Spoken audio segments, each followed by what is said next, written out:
In the early days of November 2024, a storm unlike any other began its relentless approach toward the Philippines.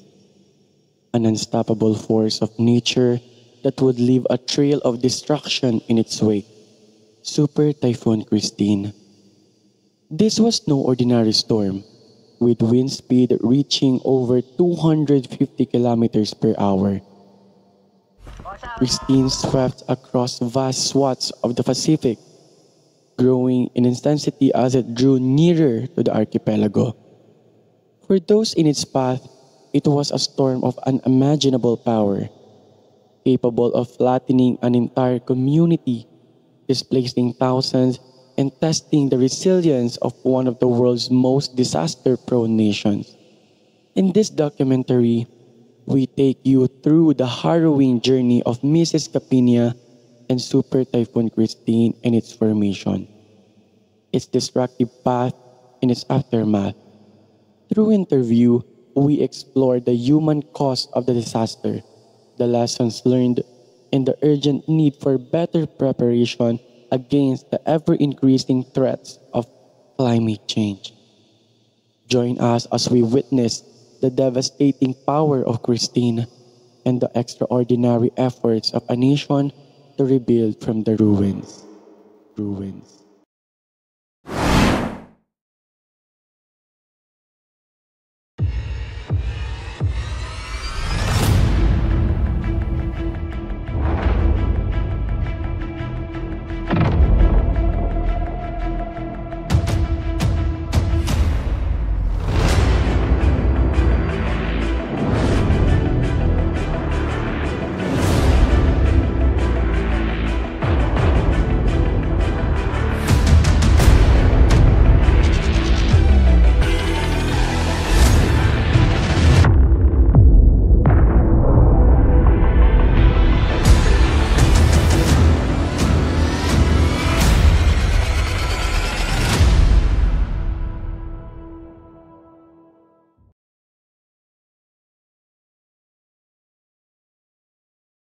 Disaster. A disturbing word that a lot of people are afraid to happen. But what do we really know about disaster? Is this kind of events really have to pay attention for? Let us dig in what does a disaster really mean. A disaster is sudden, catastrophic event that causes significant damage, destruction, or loss of life. It can be natural, such as earthquakes, floods, hurricanes, or wildfire, or human-made, like industrial accidents, nuclear meltdowns, or terrorism. Disasters disrupt normal life, overwhelming local infrastructure, resources, and emergency services. They often result in widespread suffering, displacing communities and causing long-term economic and environmental consequences. In the aftermath, communities face challenges in recovery, including rebuilding homes, restoring services, and addressing public health concerns. Disasters can also have psychological effects, leading to trauma, grief, and long-term mental health issues. Preparedness and timely response are key to minimizing the impact and saving lives.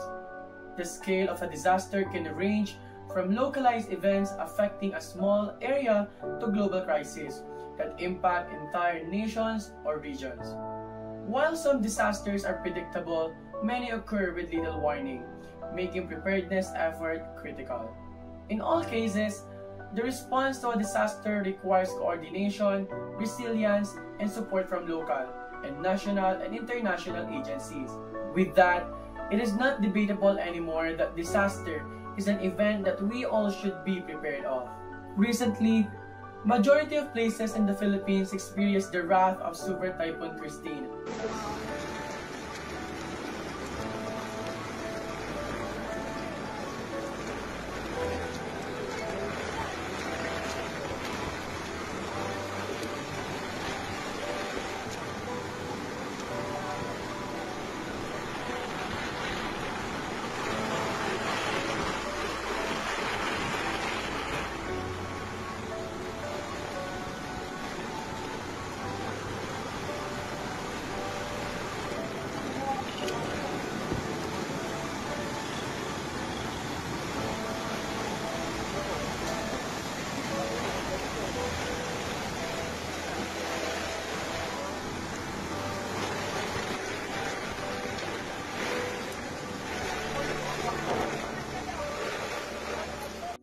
This specific catastrophic event caused a lot of environmental, economical, and personal damages.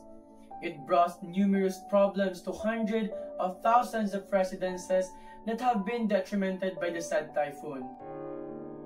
I can't remember when you weren't there, when I didn't care for anyone but you.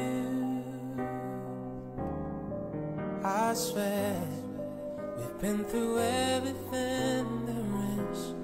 Can't imagine anything we've missed. Can't imagine anything, the two of us.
With that event, we kindly asked for someone to be interviewed by us. This is not for educational purposes only, but mainly for the beneficials and awareness of majority of people with regard of somebody else's experience of Super Typhoon Christine. This would help others to gain helpful advices and knowledge in case there is any disaster approaching towards our country. Good Good afternoon po. So, may mga ilang tanong lang po kami about sa nangyaring bagyong Christine. Kamusta po kayo ngayon matapos ang bagyo? Okay naman, mas naging aware kasi nga yun yung bagyong dinanas ko noong time na napakagrab. So, hindi kami binahan, nakaranas kami itanggalan ng bagyo. Oh, okay po. May nasaktan o nawalan po ba sa inyong pamilya? Thank God, wala namang nasaktan o may masamang mangyayari sa pamilya. Buti naman po. May mga naging epekto po ba yung bagyo sa inyong bahay? Sa bahay namin. Oo, natanggalan kami ng buwan na yung isang kwarto ng yun, nabasa yung mga gamit. Yun, yung pinaka nga. May mga sapat po ba kayong pagkain o kaya supplies ng kagaya ng tubig?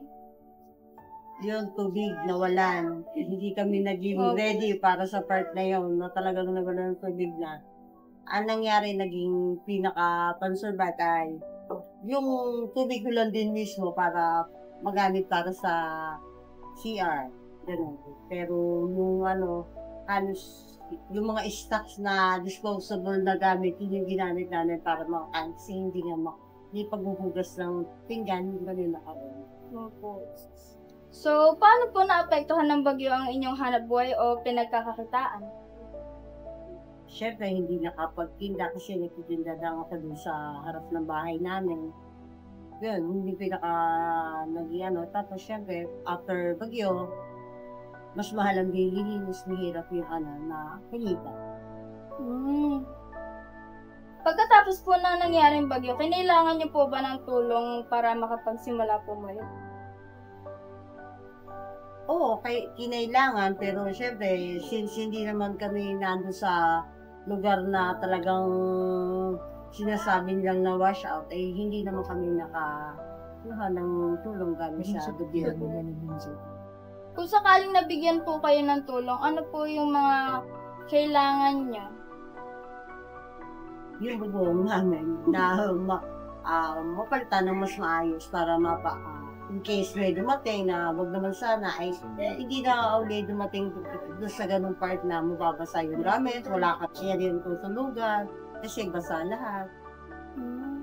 Mayroon po ba kayong kaalaman tungkol sa paparating na bagyo? Sa bagyong Christine, oo, may kaalaman kasi syempre nahihinig sa usap-usapan pero hindi ako naging ganun kahanda kahit may sapat na kaalaman. So, maraming salamat po sa mga pahayag na inyong binanggit. Pero ano po sa tingin ninyo ang kailangan gawin upang mas maging handa tayo sa mga darating na sakuna? Makinig na news, maniwala dun sa news kasi sabi niya, iba ang may alam kung sa mas aware ka, mas makinig ka, mas magiging handa ka kung ano po yung may papayo niyo po sa mga ibang tao na makakaranas din po ng bagyo? O kahit anong sakuna po? Kailangan talaga maging aware na maniwala tayo dun sa news. Kasi mas maganda na yung maging handa ka kaysa yung na hindi ka naniniwala dun sa news na ganyan kalakas yung darating. Kagaya nga niya si Tito, mas naging handa na yung tao. Hindi man siya ganun kalakas na naging impact, mas mabuti na rin yung gano'n ang maging handa. Ano po yung sa tingin niyo yung naging dagdag na realization from that moment nung nangyayari po yung bagyo? Kasi, di po ba, ako hindi naman po ako ganun katagal na dito pa sa Laguna. So, 2014, so simula po nung napunta ako dito, parang sa mga nagdaang mga bagyo, yun po yung parang nabalita ako na sobrang lakas na hindi ko rin naman po in-expect na aabot sa level na aabot lampas tao, lampas bahay yung baha. So ano po yung naging realization nyo na since unexpected nga po yung pagkakaroon ng ganon dito sa Laguna, sa Calamba, to be specific? Na meron pala talagang bagyo na ang effect ay more than 24 hours. Kasi sa 50 years of existence ko ay dati makakaranas ng bagyo. Ngayong araw na to, andin yung bagyo, bukas mainit na mainit na. Opo. O kayo, ngayong oras na to, dadaan yung bagyo, pero yun yung bago gumabi, maayos na yung panahon. Pero yun yung bagyo, parang 36 hours, yung effect na sobrang ulan, sobrang hangin. Oo nga po.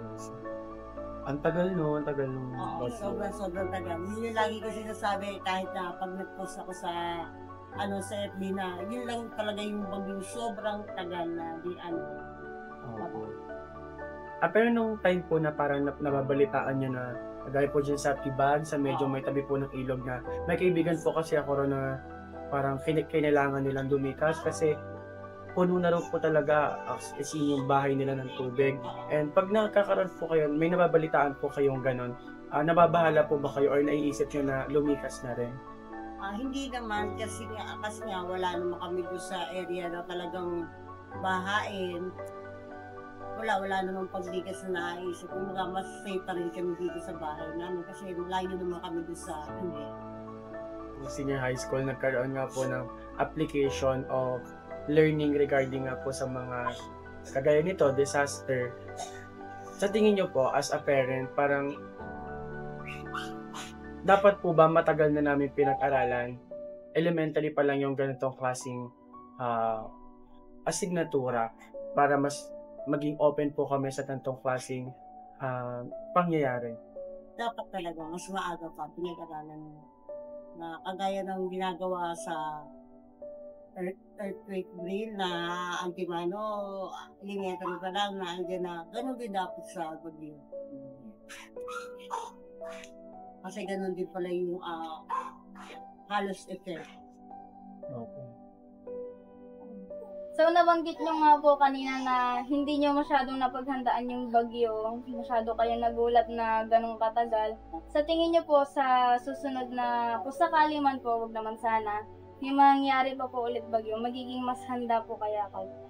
Oo, mas magiging handa. Kagaya nga ngayon na ang news na talagang susunod na bagyong si Pipito, ayan mas naging aware ako, mas may handa ng food. Hindi kagaya doon na talagang sa kasagsagan ng ulan ay kailangan pumunta ng palengke kasi hindi talaga kami handa. Kumbaga, kailangan sumunod sa malakas na ulan na para lang kami nilapit. Kasi nga, hindi talaga kami naghanda. Hindi ako naniwala sa news.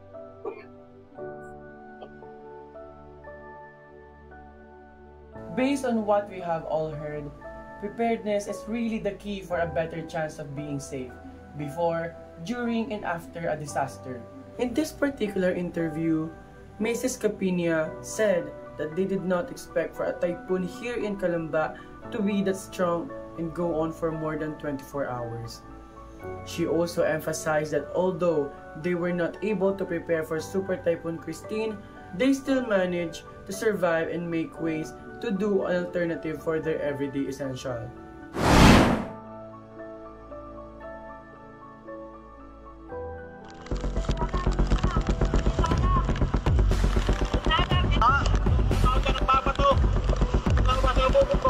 Saan doon, no? Oh. Kaya? Hindi na ako lalim.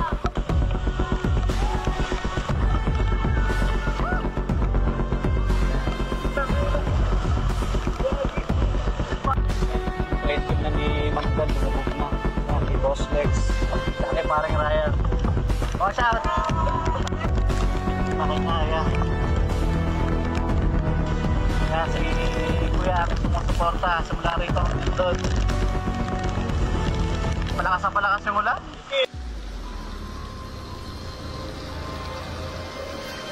Sana guys, lubog na dito sa amin, hindi nakita yung release.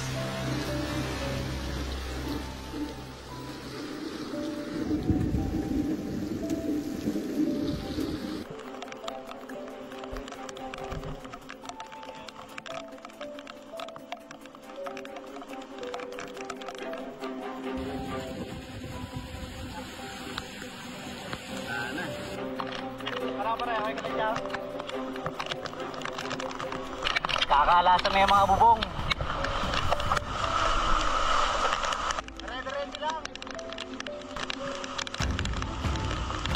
Kaya yan. Dire-diretso lang, kuya. Dire-diretso lang. Hanggang dito lang naman yan. Kaya yan. Marami na nakalagpas. Bios na kaya. Huwag lang titigil. Ha? Tawag ka ng mapa to.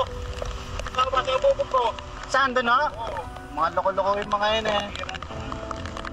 Buti hindi ako nabasag. Buti hindi ako nabasag. Oo. Pagpasensya nila lang ako. Yun nga lang ako. Taga saan ho kayo? Halos ba nyo sa... May pasayro kayo? Ingat o.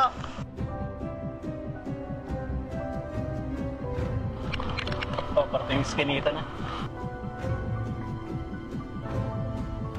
Anak. May parting tulay.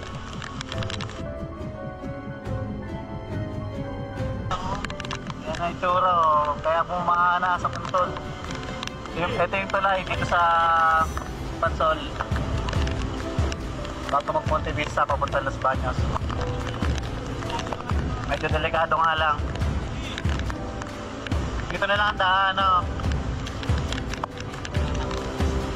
Hindi, huwag lang ako din eh. Dito lang ako. Ito ko kasi liktang-liktang to eh. Itong part na to, liktang-liktang yan. Ingat lang ako at tulay uyang.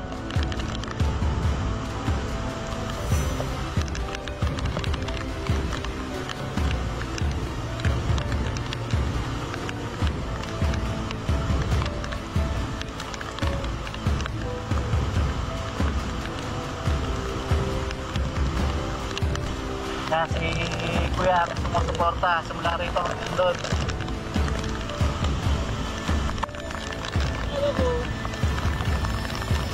Nakadaan lang o. Ngayon o makakadaan doon. Ano o, malakas ang akin o. Ito kasi mga kanakuhan dyan. O tuloy kasi to yan. Tuloy yan. Ilog na o yan. Oh! Kuya.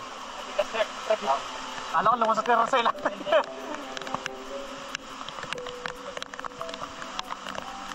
Ingat lang ha.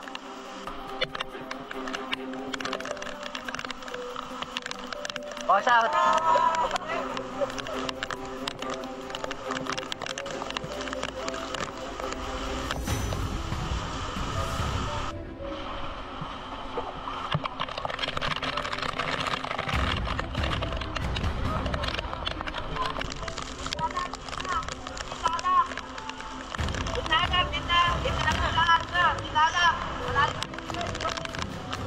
Kaya dire-diretso lang.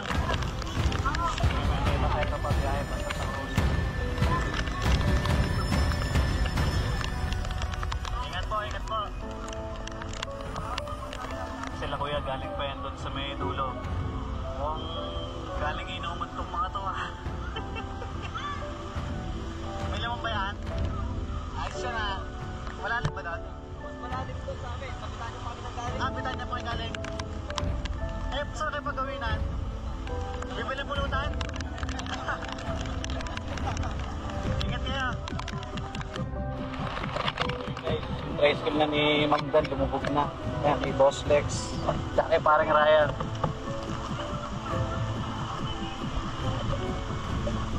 Ayan. Na. Oh guys, lagi loser oh.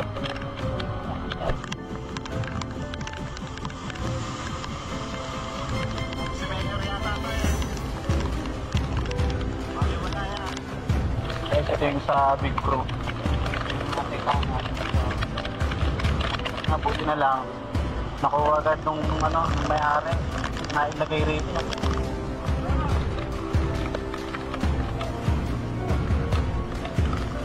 Guys, tumato na ito ng pansol.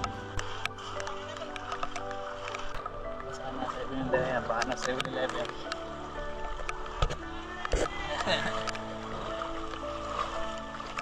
Shoutout kay Joshua. Ba na sa inyo? Sa bagay taas namin sa inyo yun, no? Saan kayo pupunta? Ha? Ingat, ingat. Shoutout kay parang JP. Nasaan doon? Lubog na? Oo.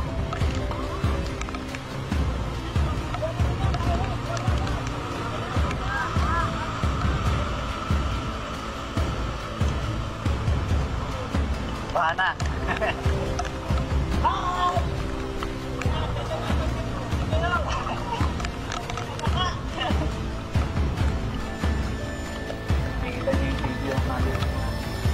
Diyan tara ko.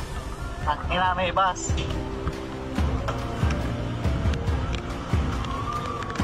Ang ina mo labi.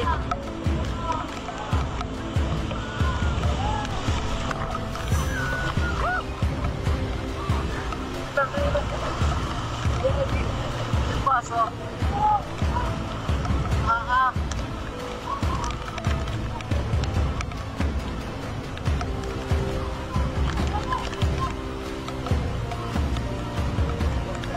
Wasak ang mga bahay.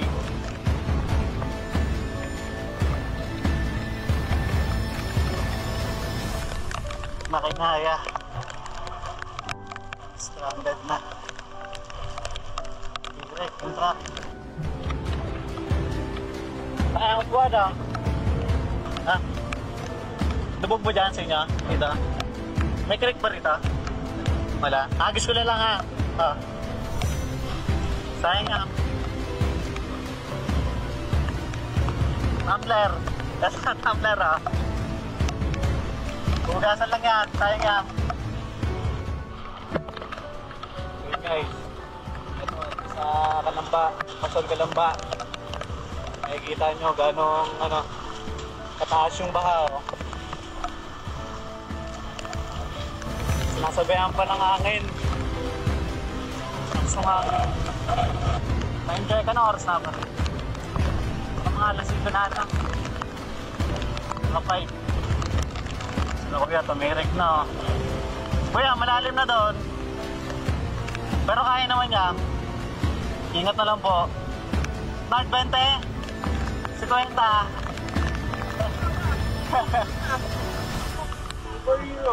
Mablog kami ni Joshua eh. So, sumama ka na sa amin. For the best of our country, community, family, and own safety, we must pay attention on every details and news with regard of any disaster that our place are into. In that manner, we could prevent such catastrophic and disruptive scenario that might cause much worse result towards people. As a student and citizen, it is a must that we should know at least the basics about what to do before, during, and after a disaster.